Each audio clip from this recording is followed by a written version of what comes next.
Karibu sana mtazamaji kwenye kituo chetu cha habari za kimitandao Bongo Headlines. Kama hujasubscribe, hakikisha una subscribe pamoja na kubonyeza kengele ili uwe wa kwanza kupata taarifa zetu. Mara baada ya kutolewa taarifa kwa wekundu wa Msimbazi kuhamia kwenye uwanja wa KMC kama uwanja wao wa nyumbani, hivyo na sisi tukaona ngoja tuweke kambi maeneo ya stesheni kwa ajili ya kuzungumza na wanamichezo, na tupo na mchungaji kwa ajili ya kujadili naye Simba kuhamia kwenye uwanja wa KMC, na washindani wa karibu ni Young Africans, nao pia wapo katika uwanja ule kama uwanja wao wa nyumbani. Nini ambacho anakitazama kwa upande wake mchungaji? Tutazungumza naye hapa. Mchungaji, shikamoo. Marhaba, habari yako bwana? Mimi nipo vizuri, upo vizuri? Niko vizuri, tunashukuru Mungu, tumeamka salama sisi na familia zetu. Mungu anatulinda, ni Mungu mwenye utukufu, anajali watu wake. Shukuru kwa sote kwa Mwenyezi Mungu kutulinda mpaka hivi sasa. Mchungaji, tuelekee kunako michezo na taarifa kutoka wekundu wa Msimbazi kwa siku ya jana, wanahamia kwenye uwanja wa KMC Complex kama uwanja wao wa nyumbani. Wewe unatazama kwa taswira gani, kwa maana Young Africans kama washindani wake wa karibu wako pale pale na wanautumia ule uwanja kama uwanja wa nyumbani, kwako unatazama kwa mapana gani? Mimi nasema kwamba wamerudi nyumbani. Kabla ya hapo si walikuwa pale, walikuwa wanatumia uwanja huo wa KMC. Baadaye Yanga alivyotangaza kwamba naye anaenda KMC, wakamkimbia Yanga wakaenda Jenerali Samuyo, lakini tena wamerudi pale pale. Kwa hiyo tunaita ni kuhangaika tu, na kuna watesa kule kukosa kombe. Kwa hiyo kila uwanja wanaona sio uwanja wa kupatia makombe, kumbe wanashindwa kusahau kama uwanja huwa ni sehemu tu ya kwenda kufanyia nini, kufanyia kitu cha kukupatia kombe, sio uwanja ndio unaoleta kombe. Na ni sawa na mitihani, chumba cha mitihani hakikufanyi kuwa wewe kupasi. Ile akili yako na kujiandaa kwako ndio kunaweza kukufanya upasi mitihani. Chumba kinakuwa ni sehemu tu ya kufanyia nini, mtihani. Na kwa hiyo uwanja inakuwa ni sehemu tu ya kufanyia kazi ili upate kombe. Kwa hiyo watahangaika viwanja, kama hawana timu bora watamaliza viwanja vyote. Na nikwambie kitu bwana, sisi tuliwaambia ule uwanja ulikuwa mbovu, na wangeweza hata ile dabi kuihamisha pale isichezwe, kwa sababu siku zile tunacheza uwanja ulikuwa mbovu kuliko sasa hivi ambapo wanahama wamecheza mechi nyingine pale. Kwa hiyo sasa tunashindwa kuelewa, walitupeleka kule ili tucheze vizuri, ili tufanye, kwa sababu kama ni uwanja mbovu tuliwaambia sisi, mbona walikataa? Sile mechi wangeihamisha, wanajua uwanja ni mbovu. Sasa hivi kwa nini wanahama wao? Tayari sisi tumeshacheza nao, maana wao walikuwa wanajua ni uwanja mbovu. Tucheze nao kwanza wapate nia yao ili ndo wahame. Kwa hiyo sasa kumbe hata kama wangehama kipindi kile dunia ingewaelewa kweli ni uwanja mbovu, lakini sisi tulivyosema ule uwanja ni mbovu, wakaona wakihama itakuwa kama vile Yanga ana nguvu, ana power, analolisema linatekelezwa. Kakataa uwanja wa Samuyo mbovu, wamehama, kumbe kweli mbovu.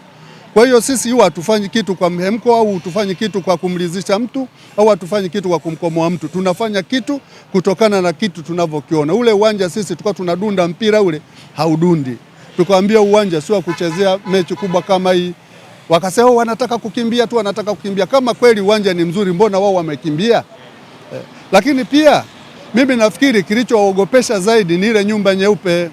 Nyumba nyeupe ndio imewakimbiza. Nyumba nyeupe si ndio ilewaletea madhara? Sasa wanaona wakiendelea kucheza pale na ile nyumba wanaiona, wataendelea kupata hofu, watapoteza, watajua labda Yanga bado wamo mle tena watakuja hapa. Kwa hiyo kule kuikimbia ile nyumba nyeupe wamefanya vizuri, lakini wanaokimbia nyumba nyeupe wanawafuata waliokuwa kwenye nyumba nyeupe. Kwa hiyo bado balaa wanalo. Simba wamefuata balaa. Wamepata. Sasa si walikuwa pale wanaume walivyoenda pale wao wakakimbia wakaenda kule. Sasa kule wameshindwa, wamerudi tena wamewakuta wanaume wako pale na nyumba wameshaizoea. Kwa hiyo sasa wao kama ule mwenye nyumba mwenyewe anapigwa, wewe unayekuja kumpangaji mpya ulimwacha mpangaji wa zamani, sile nyumba ameshaizoea, alishajua kila kitu, vitu vya nyumba ile. Kwa hiyo wao wanahangaika tu, bado watahangaika sana. Na mimi nakwambia kwa Yanga hii inavyoenda kuimarika sasa hivi hawatapata kombe. Hata wangehama viwanja vyote kokote watakapotupeleka sisi tutacheza nao tu. Lakini kwa namna ambavyo Simba ni washindani wa karibu kwenye ligi kuu ya NBC, ukiangalia kwa tofauti ya alama 5 na Young Africans, pengine wanapohamia pale ni kimkakati zaidi, kwa maana kuna mashabiki wengine wanaona kama Simba amehamia kimkakati. Mkakati gani? Mkamboto tulikuwa tunatumia wote taifa na tunachukua kombe. Kwani mkakati gani watakao kuja nao mpya pale KMC? Kama wangekuwa na mkakati wangetukimbia. Hawana mkakati, hayo ni maneno ya kujifariji tu. Wanashindwa kusema ukweli kwamba ule uwanja waliochagua ni mbovu, na hata kuchezwa dabi kule wamechezesha kimakosa, kwa sababu tu walikuwa nataka kutu frustrate tupate tuone uwanja mbaya tucheze chini ya kiwango tukose matokeo, ndio ilikuwa nia yao. Lakini sasa wanatufuata pale KMC, sisi pale tuna muda mwingi kuliko wao. Sasa mkakati gani watakao kuja nao kutoshinda sisi wenyeji ambao tuko pale? Sisi toka tumeenda pale hatujapata hata sare, hatujapoteza hata mechi. Yeye alishapata sare sijui 2 sijui 1. Sasa mikakati gani watakokuja nayo mipya wa kutuzidi sisi? Na ile ni Young Africans. Kama tunaweza kupanga mipango ambako wao wapo, wanashindwa kujua mipango tunayoipanga na wao wako kule kule, itakuwa hapa wanapotukuta. Wao waje tubanane tu, wale wasilete kisingizio, waje tushindane kimpira. Nafikiri aliyejipanga vizuri na mwenye timu bora ndio atakayechukua kombe. Atakijipanga vizuri na mwenye timu bora ndio atakapochukua kombe. Tutoke kwenye hilo, mchungaji. Young Africans kupitia kwa afisa habari Ali Shaban Kamwe amezungumza na kutuwekea mustakabali wa namna benchi la ufundi litakavyokuwa, na tulikuwa tujafahamu kama Patrick Mabedi pamoja na Morin watakuwa ni wote ni head coach na kocha msaidizi atakuwa ni yule kocha wa Pedro, ndo ataachwa kama kocha msaidizi. Hii kwanza, baada ya kuisikia mchungaji, imeleta taswira gani kwa upande wako kama shabiki wa Young Africans? Sisi tulikuwa tunajua, kwa sababu baada ya kuondoka Ramon Force, msaidizi wake alikuwa ni nani? Hakuwa na msaidizi, alikuwa na msaidizi ambao waliondoka naye, yule alikuwa anaitwa Rodriguez, waliondoka naye. Kwa hiyo Mabedi alikuja kama kuact kama caretaker. Kwa hiyo tulivyompata huyu Gonçalves akaja na msaidizi wake. Kwa hiyo msaidizi wa Gonçalves bado yupo. Kwa hiyo yule, kwa sababu alikuwa ni msaidizi, ataendelea kuwa na kazi yake ya usaidizi. Huyu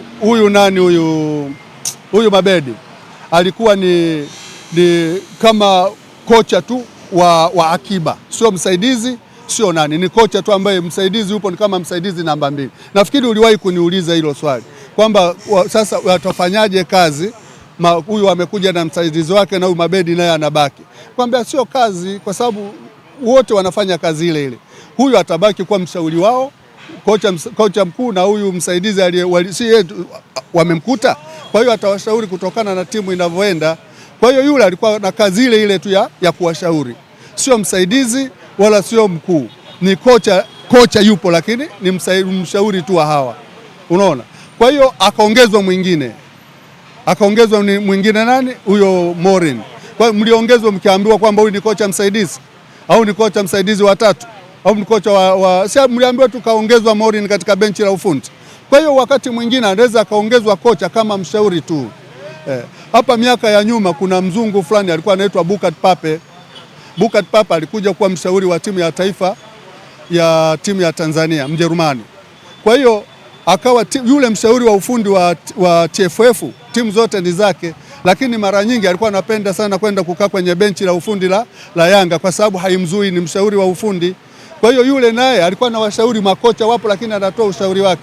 Kwa hiyo ndio hivyo ilivyo. Kwa hiyo yule ataendelea kuwa msaidizi ambayo ndo ameajiriwa kwa kazi ile. Hawa wataendelea sasa kusaidiwa tena na huyu sasa ambao wanapewa majukumu ya kuiendesha timu, sio makocha wakuu kama alivyosema Alikamwe, ni wanaita co-coaches. Sijui ile co-coaches ina maana gani, maana kila kitu kinazaliwa upya na sisi watu wa zamani vitu vingi vinatukuta. Kwa hiyo sijajua hasa maana yake ni nini co-coaches, sijajua na sijawahi kulisikia kwenye mpira. Kwa hiyo sio kama sijawahi kukisikia mimi, sio kama hakipo, kitakuwepo. Lakini sasa tuangalie tu kwamba hawa watu wanaenda kufanya kazi ya kufundisha mpira, sio kocha mkubwa wala sio kocha, ni makocha ambao wamepewa kusimamia. Kwa hiyo pale mkubwa hamna, watafanya kazi yote moja.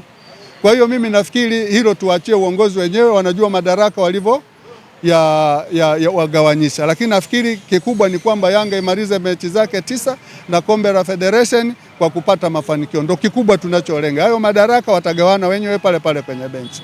Lakini inawashangaza sana watu kuwa na watu wenye daraja moja katika timu moja. Nani atamtuma mwenzie? Watamtuma msaidizi. Wao hawatatumana, lakini si kuna msaidizi, ndio maana akaachwa. Kwa hiyo wao huyu mwenye shida yake atamtuma msaidizi na huyu mwenye shida yake atamtuma msaidizi. Wao kwa wao waweze kutumana na wala wao kwa wao waweze kupanga koni. Msaidizi yupo ndo atasaidiana na hawa watunza vifaa kupanga koni, wao wataendelea kupanga mikakati ya timu kushinda. Lilo kutumana wala nini hapo, hamna messenger. Hakuna mtu ambaye anafanya kazi amekuja kutumwa, wote wamekuja kufanya kazi ya kuisaidia Yanga. Kwa hiyo tusiangalie nani atamtuma mtu, hamna messenger pale. Pale ni makochi ambao wanafanya kazi ya kuisaidia klabu. Mawazo yakiwa tofauti, maana ni binadamu. Mechi zenyewe si chache, wenyewe si caretaker tu, watatofautiana katika mechi 9 hizi, tutaona. Na sisi sio kama wao ndio tumewakabidhi timu moja kwa moja, bado tunaendelea mchakato wa kutafuta kocha mkuu. Kwa hiyo kocha mkuu ndo tutaangalia atabaki na nani katika wale. Kwa hiyo wala sio shida. Shukrani sana mchungaji. Asante sana.